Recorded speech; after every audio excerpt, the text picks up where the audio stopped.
এখন বাজে 5টা বাজে 10 মিনিট বাকি। চলে এসছে আমার বাড়িতে আমার জন্মদিনের পরের দিনই, বার্থডে। দেখতে যে কি বেঁচেছে। এক বাটি মুড়ি নিয়ে বসে পড়েছে। খিদে পেয়েছে গাইস। ও ড্রেসটা দেখো কি সুন্দর ড্রেস একটা। এই যে তুই এটা গায়ে দিয়ে রেছিস কেন? কাজের থেকে এসেছি তো ডাইরেক্ট। আমি প্রমোশন করবো নাকি আমার কোম্পানিকে? আচ্ছা আচ্ছা আচ্ছা, দেখো এই হচ্ছে কর্মচারী, কোম্পানিকে বিক্রি করার জন্য রেডি থাকে। হ্যাঁ, কোম্পানিকে দেবে নাকি টাকা? যাই হোক, এসছি দুপুরবেলা ডেকেছে, হ্যাঁ নিজের স্বার্থের জন্য ডেকেছে, কিন্তু আমাকে খেতে দেয় নাই। ওই জন্য এখন জোর করে চাইয়া মুড়ি খাইতাছি। কি খেতে দেবো? আমি বললাম একটু ভাত আর ঢেঁড়স সিদ্ধ ওকে মেখে দিই, সরষের তেল দিয়ে গদগদ করে খেয়ে নে।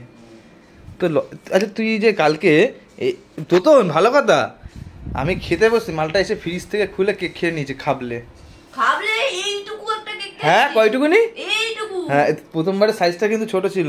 ফ্রিজে আমার দেখাচ্ছি আমি, দাঁড়া ফ্রিজে আমি দেখাচ্ছি কয়টুকুনি কেক আছে। এইটুকুনি আর ওইটুকুনি কেক আছে। ওটা মান্তু নিয়ে যাবে, মান্তু কাজে নিয়ে যাবে, মান্তু কাজে নিয়ে। আর বাড়িতে লোককে দিতে হবে, বাড়ির লোককে দিতে হবে, ভাই বাড়ির লোককে দিতে হবে কেক। আরে এখান থেকে না মান্তুটাকে, ওটা মান্তু নিয়ে এসছে, ওটা অফিসে নিয়ে যাবে ও। আর এটা বাড়ির লোককে দিতে হবে। দেবো খানে পরে দেবো, আসিস তো বাইরে। আচ্ছা এই ব্যাপার। আচ্ছা আবার কি? হ্যাঁ আর হ্যাঁ কালকে বার্থডে গেছে, তো বার্থডে ব্লগটা চলে এসছে, গিয়ে তাড়াতাড়ি দেখে নাও। তারপর কমেন্ট করো যে আমাকে কেমন ভাবে গোলা রুটি ওরা বানালো, চট করে যাও দেখে নাও। আর এই ডেসক্রিপশনে লিংকটা দেওয়াও আছে, মানে পেজে গিয়ে তোমরা দেখতে পারো। আর উপরে কমেন্ট বক্সে লিংকটা দেওয়া আছে, দেখে নাও গিয়ে। আর পকাই আসছে আরো, মানে কালকে যাদের নিমন্ত্রণ ছিল কালকে তো এসে মেরেছেই আমার এক হাত। আজকে এসেও বলছে আরেক হাত তো আছে। ওই ফর্সা নিয়ে ওরা আসছে সবাই, আরো আসছে, আরেকজন আসছে, দু একজন আরো আসছে। জানি না কি উদ্দেশ্য ওরা আসছে আমার বাড়িতে। জন্মদিন হয়ে গেছে কালকে, আজকে আবার কি উদ্দেশ্য? আজ উদ্দেশ্যটা কি তোর আসার? কালকে আমাকে লুচি খাওয়াই নাই, তাই আর কি। ও তুই তো পালিয়ে গেলি তাড়াতাড়ি। পালিয়ে গেলাম, কালকে দিমাগ ছেড়ে দাও। দিমাগ ছেড়ে দাও? হ্যাঁ দিমাগ গরম ছিল। গরম ছিল। পুরো এক বাটি মুড়ি দেখি পুরো মুখের সাইজের। আমি আগেই বলেছি আমি এতটা খেতে পারবো না, তাও দিয়েছে কষ্ট করে। তাও আবার কি বল খেতে চেয়েছিলাম, ইয়া দিয়েছে। ও নিয়ে এসছে অর্ধেক বাপি চানাচুর, অর্ধেক পাপড়ি চানাচুর, ঝাল চানাচুর। না ভালো করেছে। কোলে বাচ্চা নিয়ে যা, কোলে বাচ্চা নিয়েছে, কোলে বাচ্চার উকুন বাজতেছে। বাদাম আমরা বাঙালি বস, একটুখানি শশা পেঁয়াজ এসব না, শশা তো দিবি না বাদ দে, পেঁয়াজ একটু খাবো না।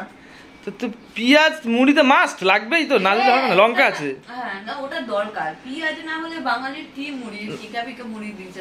লঙ্কা আছে, লঙ্কা চলবে না, আমি ঝাল খাই না। পেঁয়াজ কেটে নিয়েছি, এবার যাই। এনে আয়, আচ্ছা কিরকম ভাবে এনেছে এই চেয়ারটা, এটা ভাঙবে না তো? না তুই ভেঙে যাবি, চেয়ার ভাঙবে না। চল আমি ওখানে বসি। অত্যাচার বলে নাকি কালকে ওই ঘরের মধ্যে ডিম ফাটাল। আরে কালকে তো মিস্টেক, আমি তো জানতামই না। আর এরা আজকে বলছে, আমি তো জানতামই না। দুয়ারে বসে আমাকে বাইরে বার করে উত্তরিয়ে দিয়ে বাইরে বসিয়ে রেখেছি। হ্যাঁ খুঁজে যেখান থেকে পারবি নিয়ে আসবি। যেখান থেকে পারবো মানে আমি জয়শ্রী থেকে ঘুরে সেই এর বাড়ি হয়ে গেছি জানিস কোথায়? দীপানিদার বাড়ি ওদিকে, মানে তোমার ওই সাইকেল দোকানটা অব্দি ঘুরে আবার এদিকে আসলে শুধু চপের দোকানই দেখতে পাচ্ছি। তোরা আমাকে কেউ ভালোবাসিস না রে। ভাবা যায়, সবে মুড়ি খেয়ে উঠলো, এখন আবার বলেছে চুরমুর আনতে। ওটা পেট না কুয়ো, সবে মুড়ি খেয়ে উঠে এখন বলছে চপ আনতে, এই চুরমুর আনতে। বলে কি হয়েছে? শুধুমাত্র এই তুই ঘর থেকে যখন ঢুকছি শুধুমাত্র হেলমেটটা পরেছিলাম বলে এতটা জোরে বেঁচেছি। কেন? গারাম করে বাড়ি খেয়েছি ওখানটা, ঠিক আছে? আমি তোমার হাত বুলাচ্ছি, আরে বাহ হেলমেটটা পরে আছি, ভালো। তারপর ফেটে যেতে এত জোরে ঢুকে ডুম করে খেয়েছি। তোর জন্য বসে রয়েছে, তুই কখন চুরমুর আনবি? চুরমুর পাস নি? চুরমুর পাইনি ভাই, সারা এই তোমার এই ফটো শো এখানে ঢুকবো ভাবলাম, টাকা নেই, ওই থেকে ঘুরে পাইনি। নেকুপুষি হয়ে গেছে। তুই তো ছিলিসই না একা, এখন না আমি বলবো ভিডিওটা অন আছে, আমার কাটা মুখ আমি বলে ফেলতে কিন্তু সংসারে অশান্তি। না নো দে ভাই, আমার দামি সেট আসতে ফেল। চুনি বেতর গুলিটা খেয়েছিলাম বুঝছিস? এটা কার ফোন? ওটা তো এই যে এসে আরেকজন উপস্থিত হয়েছে, তিলক ফিলক কেটে এসছে। ভাই দেখি ভাই পাটা দেখা এবার। এই যে ভাইকে বিয়ে ঠিয়ে করে আসলো। হ্যাঁ বিয়ের ভিডিও ক্যামেরা বিয়ের উল্লু দে তুই এত লেটে আসলি লেট হয়ে গেল, পুজো দিচ্ছিলাম। এত আলোচনা আমাদের হয়ে গেল, কতক্ষণে আলোচনা হয়ে গেল। কি আলোচনা করছি? আবার করছি, শুনতে হলে